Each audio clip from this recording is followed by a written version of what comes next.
importe dans le monde, bien sûr que ça dépend de l'ère à laquelle vous nous suivez.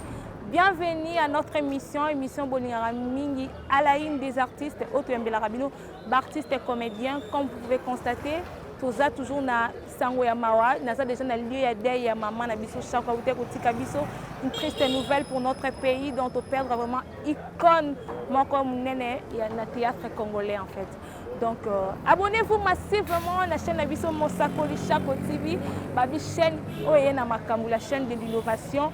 Abonnez-vous, vous abonnez vraiment, on insistera trop sur ces points parce que bien au sein de la un grand bonjour à mon boss, papa, pasteur Chako, donc et maman Julie, là je vois toute la famille Chako, Enoch Chako, Joël Chako, donc famille Mobimba, notre maman, notre grand-mère, Bambote Nausiko Zwami. On est là ensemble en tout cas, il n'y a pas de souci. Les cas toujours sur la artiste par rapport à l'organisation, il y a maman Chako parce que jusqu'à présent, programme non établi fixe exact. Nous avons déjà analysé les le président Massamba Bazali, tout le artiste Belé, Bazali déjà président Massamba. Il y a fondation to kanisa uti ya kosala tene moi dans mon cas uti kosala par rapport il y a kolela ka maman na biso parce que toza toujours l'attitude il y a kolela par rapport il y a icône na biso auto perdre déjà. Je reçois mon artiste. Très chers abonnés, comme toujours, je suis très content de vous retrouver encore pour notre nouveau numéro de notre émission. La chaîne Abisso, la chaîne Abino, ils sont toujours là pour vous offrir le meilleur. Comme vous pouvez constater, toujours à il y a Maman Chako, artiste Abisso à la République démocratique du Congo, tu peux perdre, mais ça trop monnaie.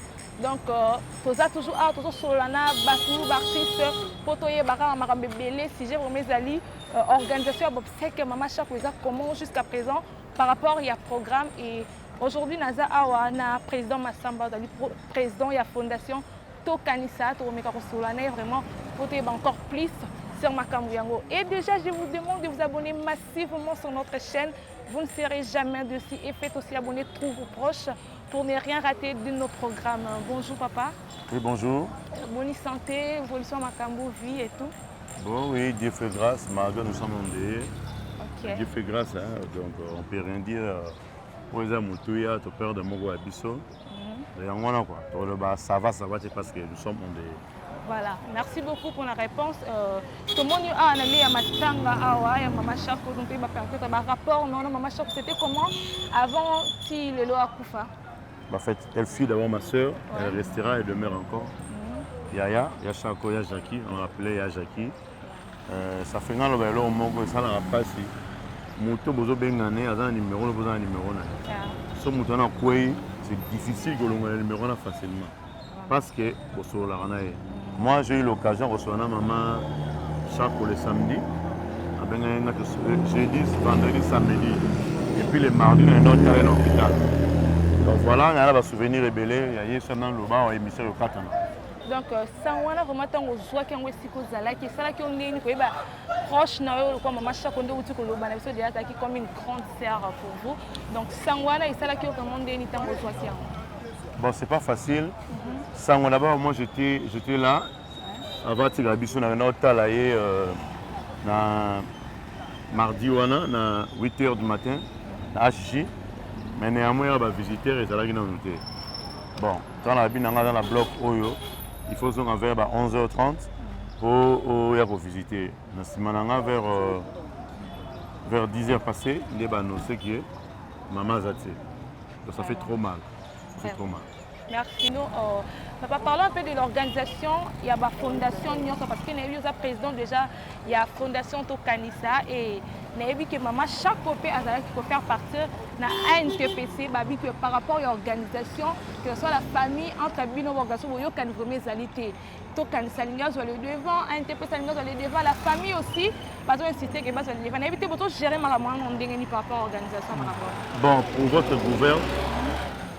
Fondation de la Congo, où il y a des artistes qui ont l'honneur à la mémoire des artistes. Il y a la Fondation de Kanisa, où on a Géraka. Deuxièmement, on a l'association T. Et puis il y a personne qui est là, Netinga. On a eu l'obstacle à Mamate. On a dit, on a eu une réunion mardi passé.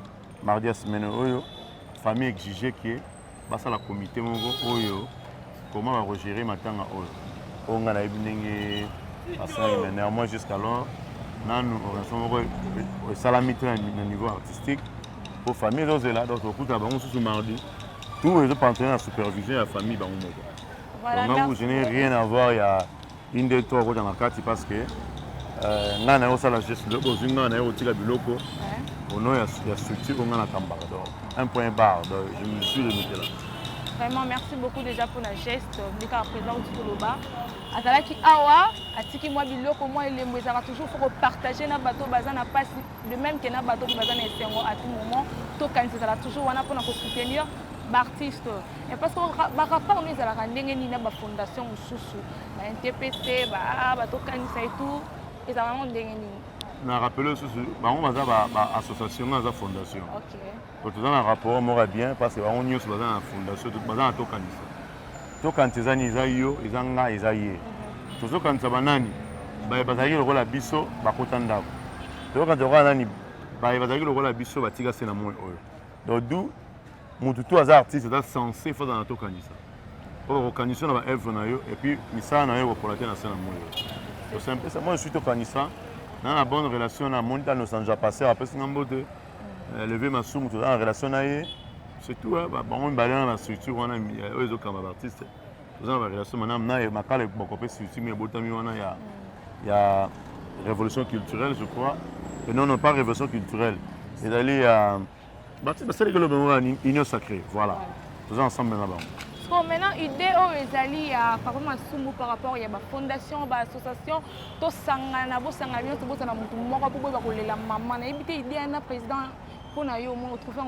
famille des Sengango, famille des Sengi, comité autour de travail là-bas, c'est la famille. Donc le rôle là-bas, on va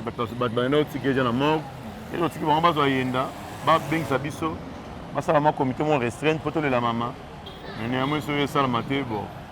Moi, c'est regrettable.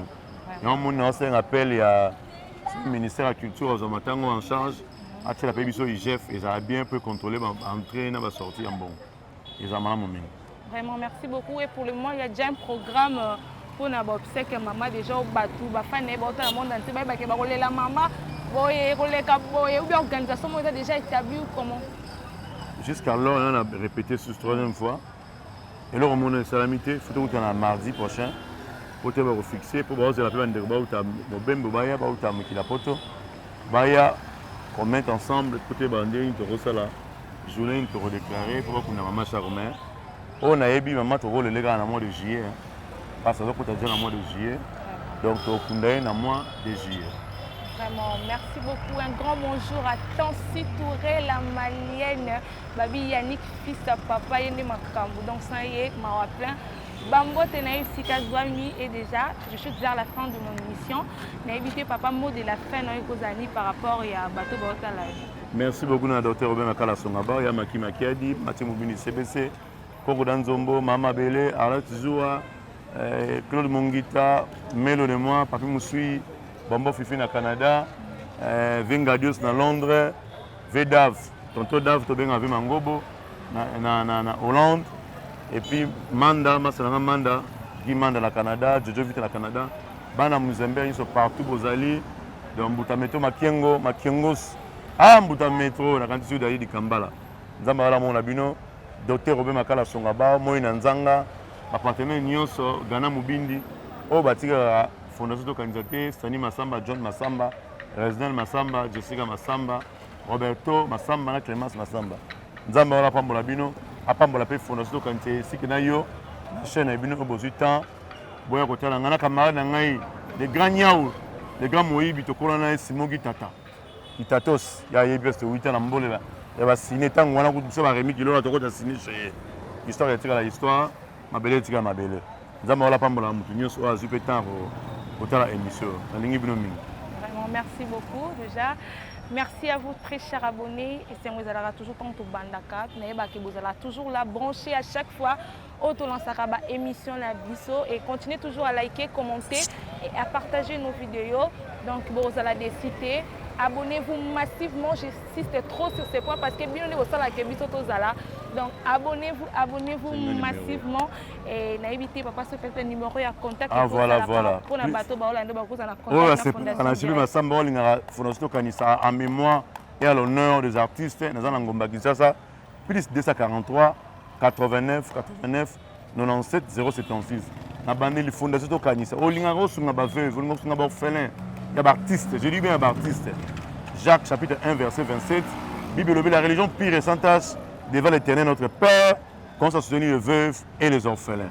Plus 243 89 97 076. Benga aux président Massamba au Sonanga Moro. Vraiment, merci beaucoup président. Merci. Et merci à vous déjà. Merci beaucoup à ma tante chérie Niven Koumou depuis Suisse. À ma maman Hortense Amba, Arlette et sont mes grandes sœurs propres. Glody Glode à la bière de l'X, Christian Kibanda, Nissi Baraka Okanjo, donc mon conseiller privé, ma copine chérie Tansi Touré, Dorsia Amba la Poulga. Joyeux anniversaire à toi déjà, de longues jambes bien chargées. Bambo Tenabino et à vous, nos abonnés, restez branchés, restez connectés et à la prochaine.